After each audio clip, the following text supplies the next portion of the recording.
Welcome to Gardner Lights. I'm Susan Howington, Family Consumer Science Agent with the Henry County Cooperative Extension, partnership with the University of Georgia Cooperative Extension. Today we're going to talk about apples, and we're also going to hear from Frank Hancock, our Agriculture Natural Resource Agent, and he's going to tell you a little bit about the benefits of being a master gardener. So we'll see you back in just a little bit on Gardner Lights.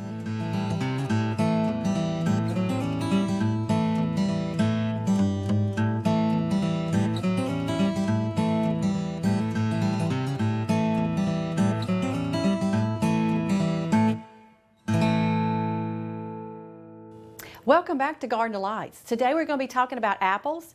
And you know, you always hear that saying, an apple a day keeps the doctor away. You know, you have all these sayings out there, but they are wonderful for us.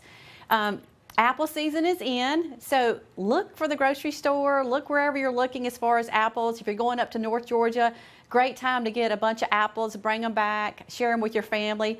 Apples are wonderful for you. They're saturated fat-free, cholesterol-free, sodium-free, wonderful in fiber, but I will say to get that best fiber, eat the skin with it on it also. And then also you're going to get a little bit of vitamin C and some potassium out of it. So it's great for you.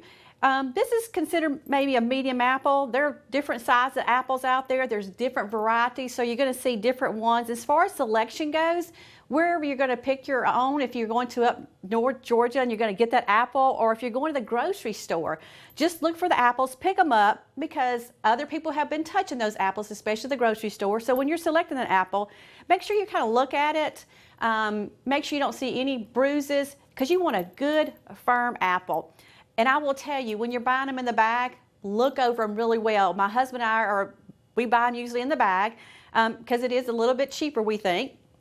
And so we do try to pick that bag up, especially if it's clear. So look through it and make sure you don't see any bruises. You know, feel the apples, make sure they're firm, because that's what you're looking for, because that is going to prolong it for that storage time. So when you buy the apples, you want to put them in a cool, dark place at your home. And if you have a basket, that's fine. They will stay in that basket for several days, you know, 4 or 5 days, as far as how firm they are and how, when you picked them, if you picked your own, you'll know they'll prolong a little bit longer. If you're not going to eat it in maybe 3 to 4 days, you may want to put it in the refrigerator to prolong it longer for you to eat it. But they stay well in a long time, as long as you don't see those bruises and anything wrong with it. So apples will, once you slice them, they will turn that brown because of the antioxidant. So if you're going to be cooking with them, you might want to try some ascorbic acid, lemon juice, orange juice, anything like that, because that will keep that apple from turning once you slice it, if you don't want to eat the whole apple. So this is a pretty good size apple, so if you want to eat half of it, that's a great way to store it back in your refrigerator, because once it's cut, it needs to go in your refrigerator, and that's a great way to store that apple and also to prolong it, so when you bring it back out, it looks really, really pretty, and you still want to eat the other half of it. When we come back, we'll hear from Frank, and he's going to tell you all about the benefits of being a master gardener, and I know this is going to be something you might want to do one day. So we'll see you back in just a little bit on Gardner Lights.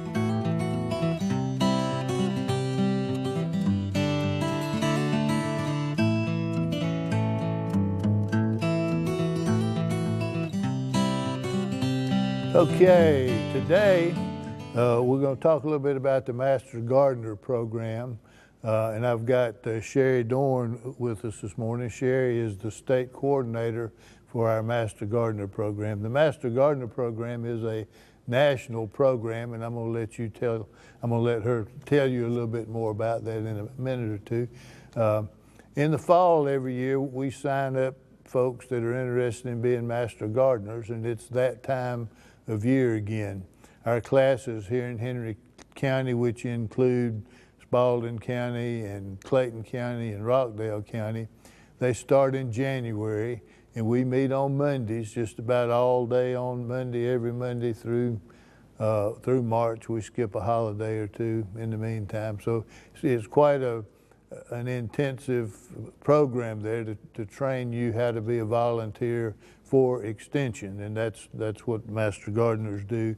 They help us bring unbiased research-based information to the local community. And so that's just generally what we do, and we're taking applications now.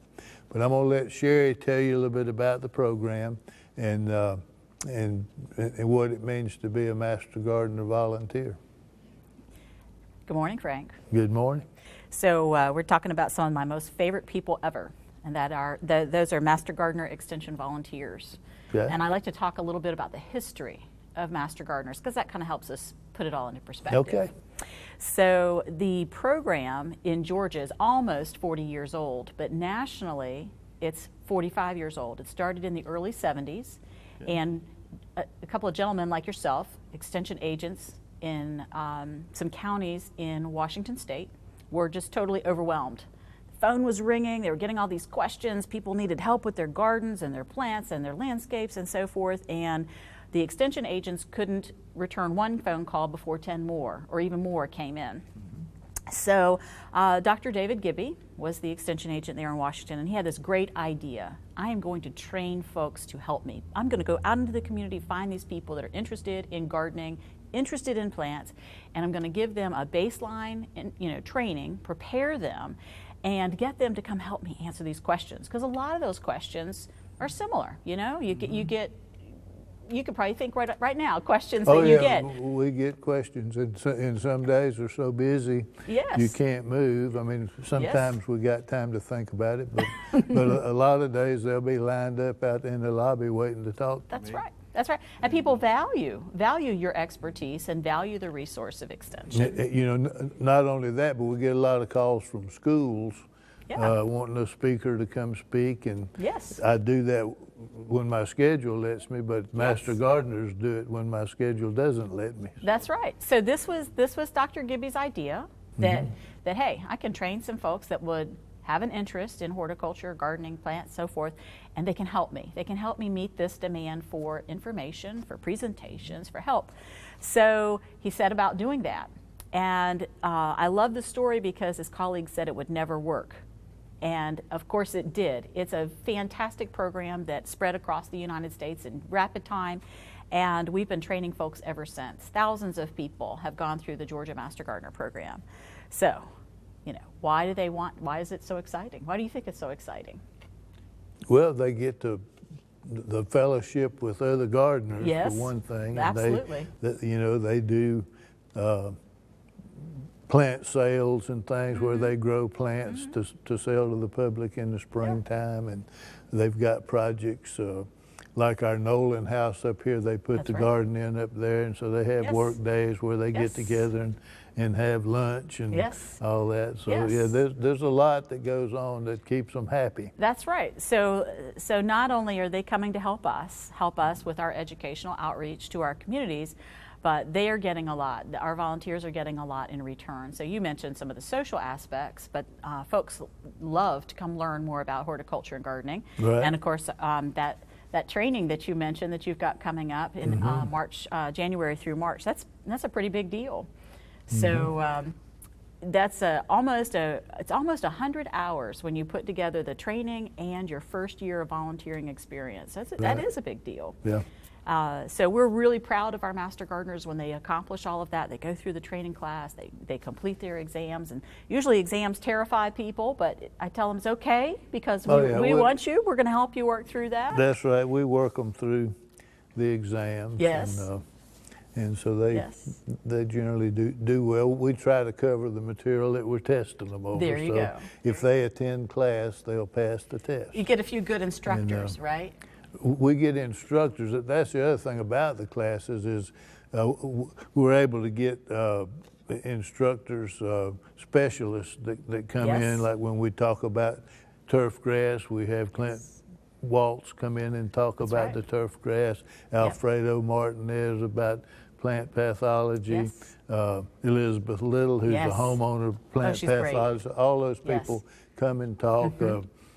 So it's a lot of information. I learn about a lot every year when we do it, just from bringing in all the experts to talk about this stuff. So we're, they enjoy those classes. Yes, and they get a handbook. They get a big reference manual. A big reference manual. Which is really handy. So once you get beyond the class, you've got that reference book to go back to when you're answering those questions or trying to figure out how to teach people about lawn care or teach kids about sowing seeds or growing vegetables or any of the number of things, any of the number of projects. And we've got the projects like the Sprouts program where we're working with the younger kids, teaching them how to do gardening and how to grow, how to plant seed, and how, you know, where food comes from. That's right. all those things. And the importance of taking care of our environment. And our Master Gardeners are very active in that program.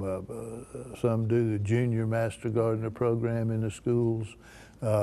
They work with schools on the STEM program and the STEAM program where they're learning science and math and all of those things. And agriculture is part of that now. And so the Master Gardeners, there's no problem finding volunteer hours. That's right. They also come in and work in the office where they get to talk to the end consumer of what we do. Yes. And the more you do that, the more you start to learn. You know, you don't have to know the answer to everything. You just have to know where to find the answer. Right. And so that's what they learn when they're working in the offices. I would always tell Master Gardeners that if you have that interest in diagnostics and figuring out what's going on or seeing the neatest, coolest thing going on, work the help desk, because you're going to see examples that you never ever dreamed of. It's the most fascinating thing, and it gives you the opportunity to dig into your resources and talk to your specialists and come up with that. And you become so knowledgeable. But working that help desk, I know you as an agent have seen some of the most incredible things come across that desk. Right, and you go for the experts, and a lot of times that's at the university level. I have called the president of some of these companies that make products that we use in horticulture and get the answer straight from the people that are making the product, to tell us what the answers might be. And so it's interesting, and it's interesting from the standpoint of I don't know what's coming through the door. You do not. Next. It's never a dull moment. I'll be identifying a bug for one person and some leaf diseases for the next one, and it's just. And then somebody brings a snake in the middle of all that. Now, don't scare away any of the applicants if they don't like snakes. Well, snakes are pretty nice. To have around, unless they're poisonous. But most of the snakes we get in here are not poisonous. Yep. So I release them out back here. If they bring me one in a bucket that's not poisonous, I just take him out back and turn him loose. And he helps control the field mice problem and critters. All that. So right. To take care of that. So the Master Gardener experience is so diverse. You can, if you have an interest in, say, working with kids, we've got projects. If you have an interest in answering questions or diagnosing or becoming just a real plant expert, you've got opportunities for that. Right. You've got opportunities for people who are interested in community gardens. Oh yes, and the community garden is a big part. We've got a community garden here. Most counties have got at least one community garden. Right. And so those gardeners have questions, and we teach classes to help them. Yes. The Master Gardeners also put on seminars. Ours has a monthly program where they'll bring a speaker in from some nursery or some expert in whatever field they want to be talking about. We've got some that have greenhouses, and so they go out to schools. Most of our schools, from middle school to high school, have got greenhouses, and sometimes the teacher doesn't know a whole lot about greenhouses, so we can send 2 or 3 greenhouse experts to talk to the school and get the teacher up to speed on how to make use of their greenhouse. So there's a lot of activities that go on with the Master Gardeners. And at the end of the day, because you have these trained volunteers partnering with the Extension, you're able to provide more access to the resources of the university to your community. We're able to do more because we have more hands helping. That's right. So Extension's a huge resource to everybody in the community, and Master Gardeners just help us make that more available. I've got a group that goes to some of the big box stores and sets up an information table on Saturdays sometimes. They've got a schedule. They do that, just answer questions for people. Yep. So we do Earth Day. We set up tables at different places that have Earth Day events, and just answer questions. Sometimes at a school open house. So there's a world of things that the Master Gardeners do, and all that is tracked through what we call Master Gardener logs, so that they don't have to remember what they did. They can actually put it in the computer, and it'll all tally up. In fact, I think you might have some information there. I do. Nationwide and probably statewide too.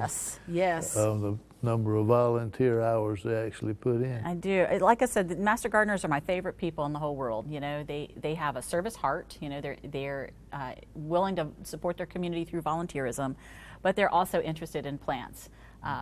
And we can sit here all day, and I could just wax on about the benefits that we get from plants, you know, personally as well as in our communities. So Master Gardeners help, you know, make those benefits available to our communities as well. That's right, and you know, I'm an animal science major, so when somebody moves into town and says, I just bought this house and I want to know what these plants are that are growing around my house, I've got teams of Master Gardeners that'll go visit them and identify all the plants in their yard. That's right.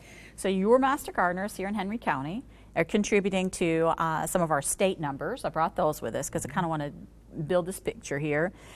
So we have close to 3,000 Master Gardener Extension volunteers active in Georgia.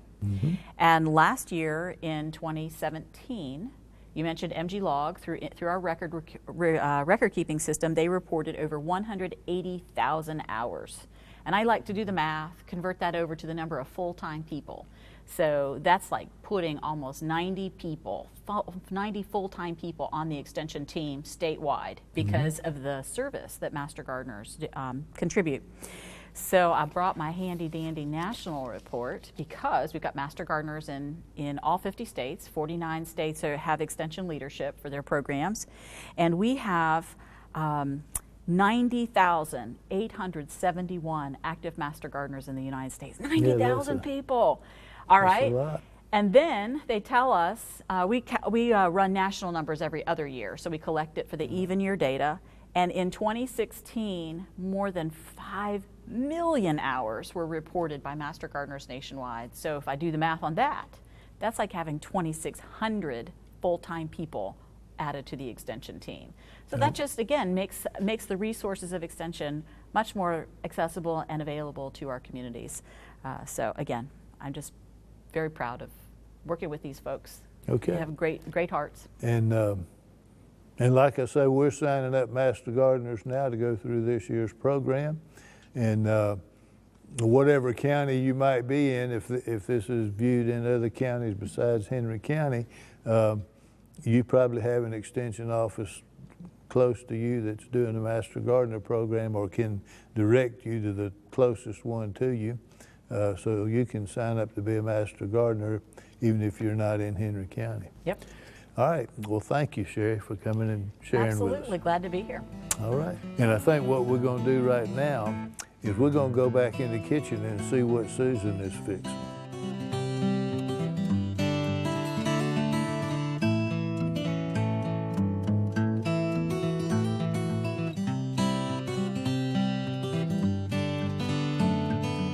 Welcome back to Garden Delight. So tonight we're going to talk about apples, and I'm going to be making a bean salad. It's a black bean salad. But first, let's get right to the business of it, and that's my apples. I already have part of my apple chopped up, and I know it's maybe hard to see, but I want you just to look at it. Look how beautiful those apples look right now that I have chopped up. And the reason why they don't have that brown color is because I talked about it earlier, is you want to try to keep your apples as pretty as possible. So I have treated those apples with a little bit of lemon juice, which is going to be in the recipe too. But this is going to keep this apple to where it looks so fresh, and it keeps it from turning from the antioxidant turning brown.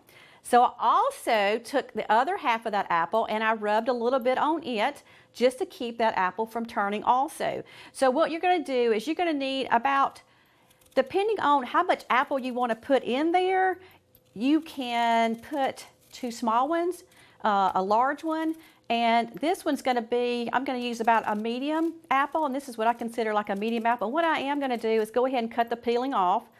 If you want to leave the peeling on, you sure can do that also. But I'm going to go ahead and peel it real quick. And you can peel it however you want to, but I'm just going to run it up the sides. Also, you'll want to make sure that you get the corners out of it where the stem was, because we don't want stem in our salad. And I'm also going to get the other corner of where the other part of it's growing. And then I'm going to kind of core it just to get those seeds out. So I'm just going to run my knife around, get those seeds out. And this apple that I'm using is a Honeycrisp apple, and I really like Honeycrisp apples, but there's so many great varieties out there. This time of year, you know, pick whatever you would like. What I'm going to do is just kind of flip it down. I like cutting the apples in half because you don't have to worry about it rolling. So kind of like an onion too when you're cutting it. So I'm just going to make some slices down through the apple. And if you could just smell it, it smells so good. Honeycrisp apples are to me a really crisp apple, and I want these to be kind of fine chopped up. So what I'm going to do is I've kind of sliced them in halves like this.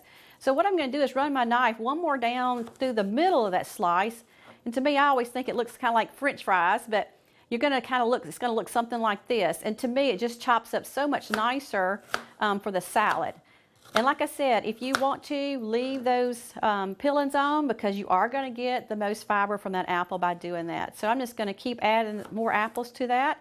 And this is going to probably get close to, probably almost a cup and a half, and that's about what you want. I'll cut the rest of these.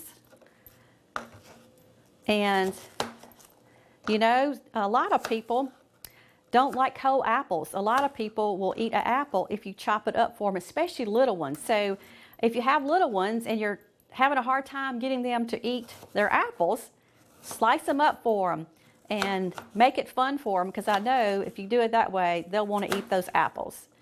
So I have these all chopped up. I'm just going to add it to this, and you can kind of see that it's going to be almost a cup and a half, and it could be close to even 2 cups. So that's what you're looking for. So it depends on the apple that you have and the size is what you want. So you want about a cup to cup and a half to 2 cups, because you want it really crunchy. So let me just tell you about the recipe we're going to be doing. It's so easy, but so tasty. And when the apples are in, this recipe will be so easy to do. You have someone coming over, you need to put something together pretty quick. Excellent, excellent recipe. So what I'm going to do is slide this over and just tell you what I have right here. This is 2 cans of beans, and I did use the low sodium because I do want to try to cut back on the sodium. I did rinse these beans, so I took them out of the can, rinsed them really well, dried them out, and they're ready to go. So that's about 2 cups. So what I'm going to do is now add my apples to the beans. And to me, you know, you're trying to be healthy, so you don't have to worry about adding the sugar. So the apples are going to give it that sweet taste, which is wonderful. I also had just a little bit of orange juice left over just in case I need to sprinkle on my apples.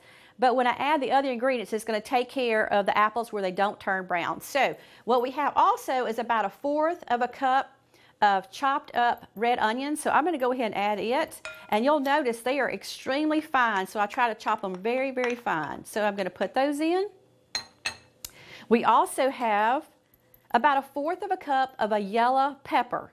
And this is going to give it a little crunch also, just like those apples, but it also is going to give a great flavor to it. I'm going to also add about 1 tablespoon. Now, if you like hot, you could do fresh jalapenos, but these are the pickled jalapenos, and it's about 1 tablespoon, and I've chopped it up, and I'm going to add this to the ingredients also. And then also, it's going to tell you need some cilantro, and so this is about 1 tablespoon of chopped up cilantro. I'm going to add it, and I'm just going to stir this around just because I want to kind of mix it. If you could just smell it, it smells so good, and it's so colorful. It's just a wonderful salad, wonderful way to eat an apple and eat healthy at the same time, because you're getting beans at the same time. So that's really nice and well done. So what I have mixed in here is 2 tablespoons of orange juice, 1 tablespoon of lime, and so I am going to also mix in, this is 1/4 cup of cumin. So I'm just going to use my same spoon, I'm going to put that in. And what I want to do is just kind of mix this in, because this is going to be what I'm going to toss the salad with. And it's also going to keep those apples from turning like I talked about. So I'm going to add this, just kind of pour it over the salad. And I'm going to mix this in. And you see it doesn't take a whole lot, because really all we're trying to do is just to get some of this acidity on the apples. Once the ingredients kind of get together, it just makes it so much tastier. The orange juice, the lime juice, it just really works really well with the recipe. So I'm just going to kind of make sure I have all that incorporated in the apples, in the black beans. And as you can see, so simple, but it's going to be so tasty. And if you could smell it right now, it is a wonderful smelling salad. So as you can see, it's beautiful as far as that goes. So when we come back, Frank and I will be tasting this black bean apple salad. See you back in just a little bit.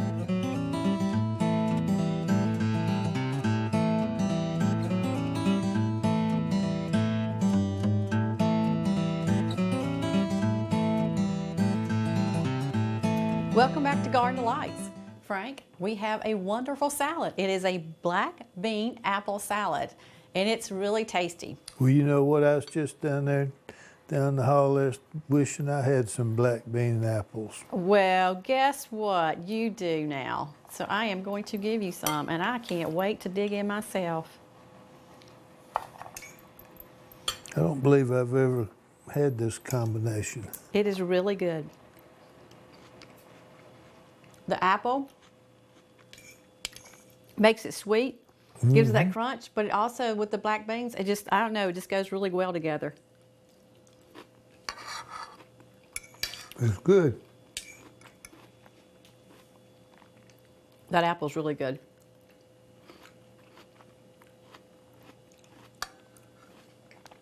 I might could sit here and eat the whole bowl, but I won't. All right. That is really good. And the longer it stays in the refrigerator for a couple more days is even better. You know, we've been talking about master gardeners. I know. And What a great. the benefits of becoming a master gardener. And, you know, this could be one of the benefits, You got it. because somebody has to eat the leftovers. You're right. All right. So, check out that recipe on the website, because I know it's going to be one you want to put on your list to try.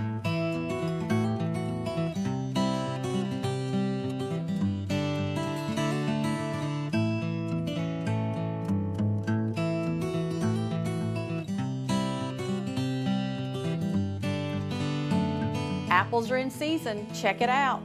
We'll see you back next time on Garden Delights.